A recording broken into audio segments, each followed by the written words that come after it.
Just a year ago, I considered myself the happiest man on earth, rejoicing in life and believing I had the most wonderful family. My beloved wife, Alice, and our beautiful daughter, Angel. It was my little girl who didn't allow me to completely break down. Now, when it all happened, Alice and I got married 8 years ago when she had just turned 18, and I was about 22. Our daughter, whom we named Angel, was born a year later. The girl really did look like an angel.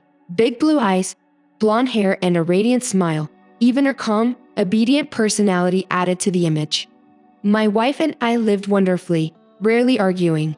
I earned good money and built quite a career over the years, becoming head of the commercial department. But I didn't neglect my family, directing all my attention and care to them. Every free minute went to my girls. To this day, I still can't figure out why they did this to me. I remember every detail of that fateful day as if it were today. I woke up, had breakfast, kissed my wife goodbye, sent her daughter off to school, and left for work, myself in a cheerful mood.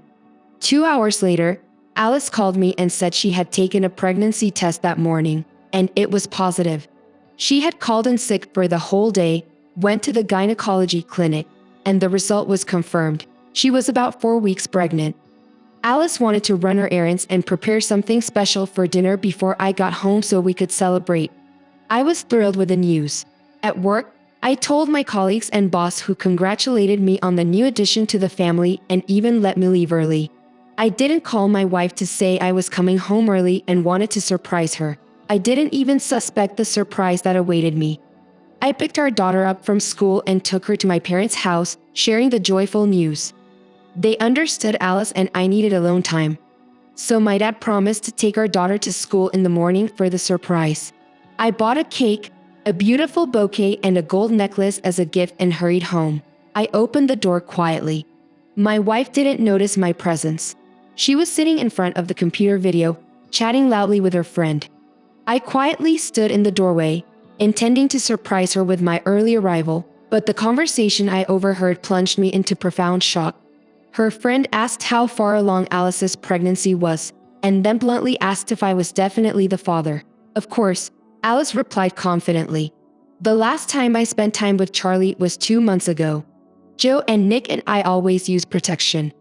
I told him from the start that if I ever wanted kids, they would only be with my husband. For a year and a half ago, when we first started seeing each other, I made it clear he shouldn't expect anything serious.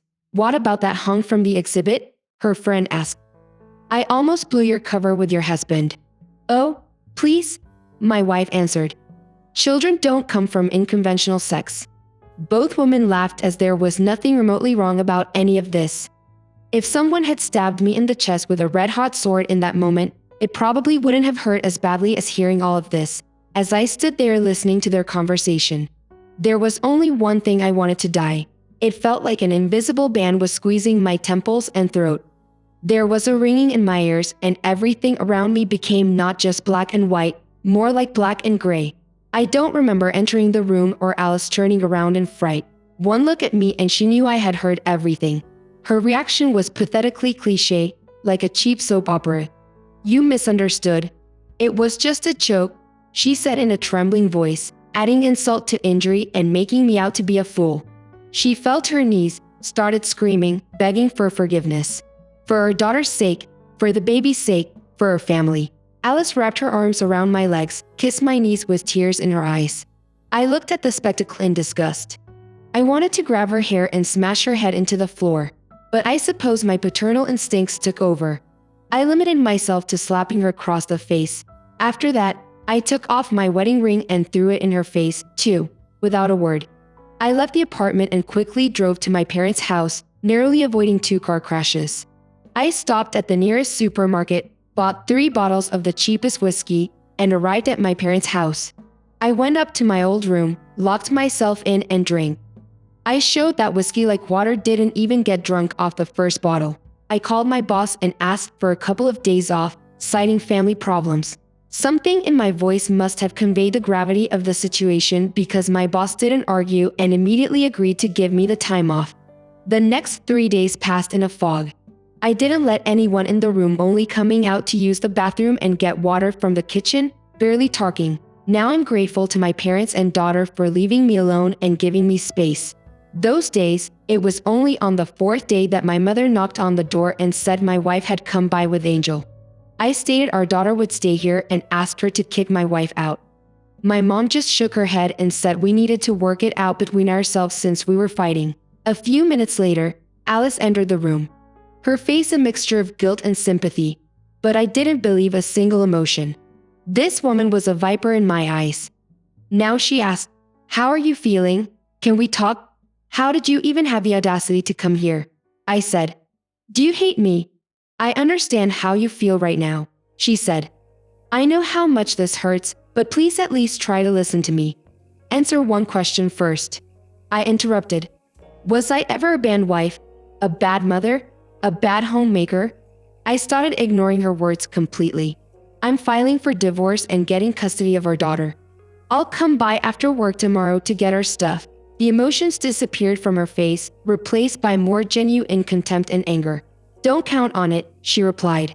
"You won't even try to listen to and understand me." "Understand what?" "They asked if you said you'd met another man and fallen in love. I would understand." "What is there to understand about your situation? How can you be such a heartless, cynical monster to cheat for no reason, just for your own pleasure? I don't want to talk to you. See you or hear you ever again. Let's just get a civil divorce without drama. The court will decide custody of her daughter, but I'll insist on taking her." In that moment, Alice resembled a cunning, ruthless demon willing to do anything to get her way.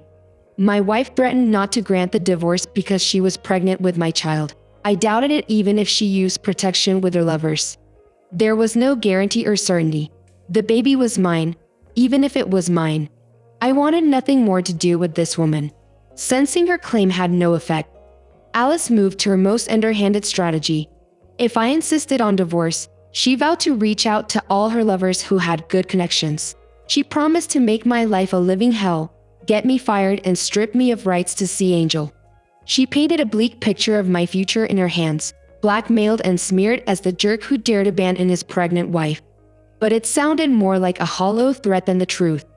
Thankfully, I was on good terms with my boss, an ex-military man, and knew that after an honest account of what happened, he would tap his own connections to aid me if my wife actually dared pursue that route through her lovers. I intentionally kept this ace up my sleeve and didn't mention it to her, cursing and calling me a bastard. She stormed out of the room, slamming the door loudly.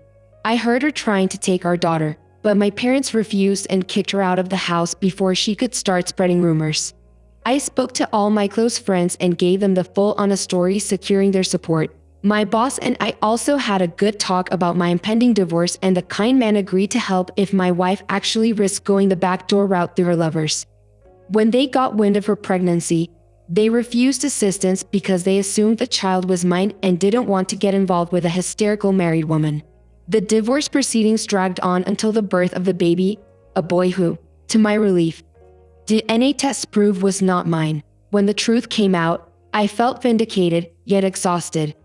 Alice had been grating on my nerves throughout the pregnancy, but instantly backed down when the paternity results arrived. Now, she had no power over me, and I felt free. When the divorce became official, I don't know what became of her after that. According to the same friend who knew about all her lovers, none of the men wanted to take paternity tests or deal with the mistress and child. Beyond that, I knew nothing of her. As for me, I continued living with my daughter at my parents' house. I hired a good lawyer who helped split assets fairly in the divorce and ensured Angel stayed with me. Being a child, she missed her mother at first, so I allowed Alice to visit on weekends with my parents present. I avoided seeing that woman myself. I hope that when my little girl grows up, she doesn't turn out like her mother and finds happiness in marriage with the man she loves.